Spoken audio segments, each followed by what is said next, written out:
This is not a real swamp cooler, so it's better than nothing. We could certainly do better, so I think it's time for us to build our own cooler. And this makes up our basic swamp cooler. Well, as you can probably tell from the slight sunburn I have on my face, it has been sunny and warm. Well, hot. Let's just be honest, it's been hot, and I've not been dealing with the heat quite so well, even though, in anticipation of summer temperatures, I bought a little cooler. This cooler. They call these an evap cooler, or I call them a swamp cooler. And how these work is they have a little fan that blows on a cartridge here that you soak in water. And then it also sprays a little bit of water out of a reservoir that you fill up on top here. And this works reasonably well, but reasonably well is just not good enough for me. And so I think it's time for us to build our own cooler. I think we can do a whole lot better if we build one of these from scratch. And the reason that I say that we can do a whole lot better if we build our own is I've built a couple of these in the past. So that's what brought me here to Home Depot today. I've got my tools out, but in case I need something else, I can always pop into Home Depot and get whatever else I'm missing. But I think we're all set up, and this should be a real quick and easy project. So for this project, I have a computer fan and a speed control to operate that fan to be able to adjust it to any speed that I want. I also have a small water pump, and this is repurposed from the last swamp cooler that I built. Then I needed a bucket, so I actually went to a restaurant supply store and bought this container. A regular bucket would be fine, but this is going to be a little bit better for me because of the size of it. I don't have a whole lot of storage space, as you might be able to tell. Now, the one thing that I couldn't find, being that I'm up here in the Seattle area, where there are not a lot of evaporative or swamp cooler parts being sold, is the swamp cooler filter material. So I looked around and I found at Ace a filter material that looks very similar that's made for a humidifier. So I'm hoping that this will work. So the first order of business is to cut a hole in the top of the container for my computer fan, and that'll get mounted just to the top of this. And then I need a second hole for my exhaust vents, which I am going to repurpose again with something that I used in the past. So I happen to have this hole saw, which I think will be about the right size for the fan. This hole is going to be another story since I don't have a hole saw for this size. This is actually one of those situations where being a hoarder with holding on to parts like these fans and this old little water pump that is really not useful for much of anything actually saves me, because I don't have to go out and rebuy this stuff. Really, I just had to buy the buckets and the filter material. So this is going to be a cheap project for me, but might cost a little bit more for you if you're buying all these parts separately.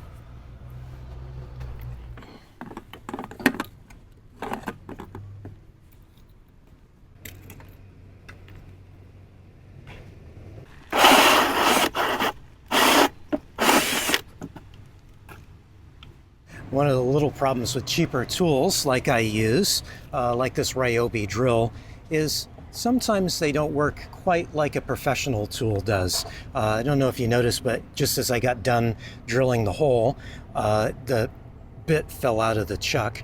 That's just one of the little things that happens with this once in a while. I just don't quite get it tightened down quite as good as I could, and probably if this were a much better quality tool, maybe a Milwaukee or something that costs 5 or 6 times what I paid for this, that might not happen very often, but it just happened there. But it did drill the hole, and I think it did an okay job of it. So now on to the next hole, which I'm not looking forward to quite as much because I don't have a nice big drill bit for the smaller size.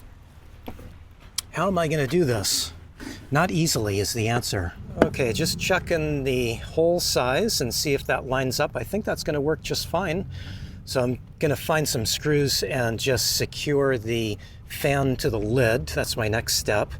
And I feel like I need to get this done because of the sun. The sun is just blazing right now, and I can feel it on my sunburn. The last couple of days I've been trying to stay out of the sun as much as possible after getting the sunburn. I got the sunburn because I ran into an old friend a few days back, and we sat outside at a coffee shop to catch up, and both of us got a sunburn, and I'm really feeling it right now. Maybe I can work inside the van for the next few minutes. Well, it's much cooler in the van here, and I've got a nice breeze going since I've got all the doors open. But I can also turn the old cooler back on. You know, it works okay. This cooler is better than nothing. But like I said, I think we can do a whole lot better once we get the new one built. But I might as well just utilize this one now since I've got it. Oh yeah. Yeah, that's good. That's real good. This is much better. Whenever I do these little projects, I always try to use up what I've got and try not to buy anything. Although I always try to do these at a home center like Home Depot here today, just in case I don't happen to have what I need, so I can run in and get it easily. And even with my big bag of bolts here, I thought I was going to have to run into Home Depot and buy some bolts, but after a lot of fishing around, I found a couple of bolts that are a little longer than I need, but they're going to do the job. So just got by with that one, just barely. And this looks like a lot of bolts, doesn't it? But not a big amount of variety in there I'm seeing just now. Well, in my typical ways, I did not do a very good job of this. I got it off center and then realized that it was really off center, and I had to re-drill one of the holes and remount it because the fan was not in center of the hole, cut out. Oh well, so it looks a little goofy, but you know what? I'm used to doing goofy things, and it's fine. I'm going to go with it. The only thing I did think of was I'm not sure if this fan works because I've had this fan for years. So I'm just going to try it out here, and I'm just going to power it off of my fuse panel here. So put one. And this is a 12 volt fan, so it doesn't really matter which side you're going with, but just one side on the negative, one side on the positive. And well, if my elbow wasn't in the way, you can see it works. So I know it works. And now on to what's next? Oh, cutting the hole for the exhaust pipe. That's it.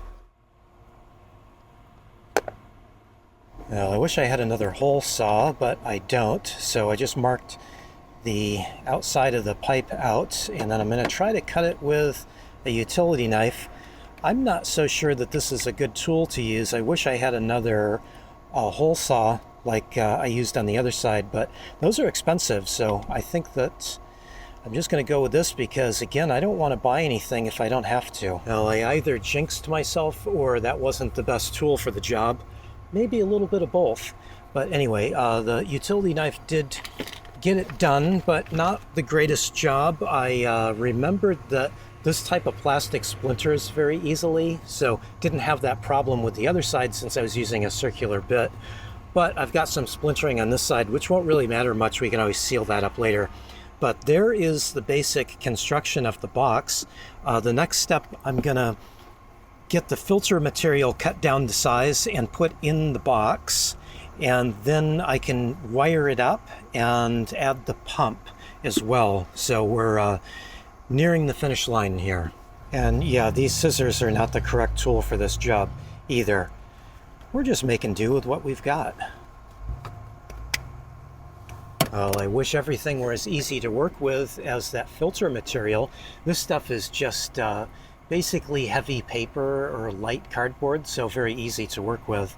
And I've got it cut so that it's kind of friction fit into the bucket here and just being held in place that way. And this makes up our basic swap cooler. So now I'm gonna move on to the pump, although I don't think I really need to add this pump. If this filter material works the way I hope it will, water should just naturally wick up this on its own. But while I've got the tools out, I might as well just put the pump in place. It'll be easier than having to dig the tools out later. Okay, I am done, except I hit a little bit of a snafu. So I thought I had a switch, a 12-volt switch, so that I could wire the pump that sits inside the bucket up separately, so I could turn that on and off separate than the fan. Unfortunately, I don't have a switch. And this is where I could just run into Home Depot and buy a switch, but I don't want to. I'm just going to use what I've got. I can always add in a switch later. So to test it out, I just need to plug it in and add water to it. Maybe we'll add water to it and then plug it in. That might be a better way to go. But while we're here, this is the plug that I have chosen. This is an Anderson plug, and it does take a special crimp tool, which I bought years ago, because I have found these plugs to be really handy. And most people would probably use a 12-volt socket or what I used to call a cigarette lighter plug, but these are a little bit better. I think they're a little more robust, and I've got a bunch of them all around the van. In fact, I have a couple of drops directly on my battery, and this is an extension cord that plugs in directly to my battery, so just makes it a little easier for me. This is the connection of choice for all the stuff, all the new stuff in my van. So I'm just going to put a little bit of water in the bucket here, and I'm going to pour the water over the filter pad because I want that to be wet, and I can just do this at my sink here. So I've got about 1 inch of water or so in the bottom there, and now just put this all back together and plug it in. My extension cord is already plugged in, so let me just plug this in and see if it works. So the nice thing about having the speed control here is I can turn up and down the speed of the fan with this control. So I got it turned all the way up right now, and just feeling the cold air that's coming out of it. It already feels cold, so I've been sitting here for a few minutes just letting them both run and see if there's any changes with them. Definitely the new one is running at least as cold as the old one. So there's a positive. Another positive I've noticed is the computer fan on the new one is a little bit quieter than the old one. So that's actually a big positive because I really find that fan noise to be irritating. One other thing, and it might be a positive or it might be a negative, is that because the vent is so small on the new one, it shoots a really small beam of cold air, where the old one kind of spreads cold air out. This one just kind of has a narrow beam that shoots out. The one good thing about that is I can get back away from the new one a little bit more and still feel the cold, where the old one I have to be right up on it to be able to feel any cold. So I think that that would actually be a positive for me too. So I think we're done, except that I do want to see if the pump works, and I'm going to have to do like I did before with the fan to just hot wire it. Now remember, this is just 12-volt electricity, so there's nothing really to be afraid of here. So I'll just hot wire these on the incoming voltage, and it looks like it's working, just barely. But you know, the one thing I'm going to have to do is I'm going to have to, if I want to have the pump working, I'll need to extend that hose out and to make a little manifold so it drips down onto the pad. But from what I'm seeing here, I don't think I actually need the pump. So I'll just leave it in there in case I change my mind in the future. But I'm real happy with this. I think that this works much better than the old one does. It's a good result for today. I'm really happy with how this new swamp cooler turned out. And just to answer a couple of questions as to why I would go ahead and make a swamp cooler when I already sort of own one here with this one. And that's really the answer. This is not a real swamp cooler. I don't think that it adds enough moisture into the air to really cool effectively. So it's better than nothing, but we could certainly do better, and I think this is the answer, is a real bucket swamp cooler. Now, I use this size container just because I wanted to keep it small, and this size container would fit under my space here a little bit better, but you could use any type of bucket. You can even kind of scale this up into like a 5-gallon bucket if you had a larger area to cool. or more people to cool. You could have multiple vents off of a 5-gallon bucket and still have it work very well.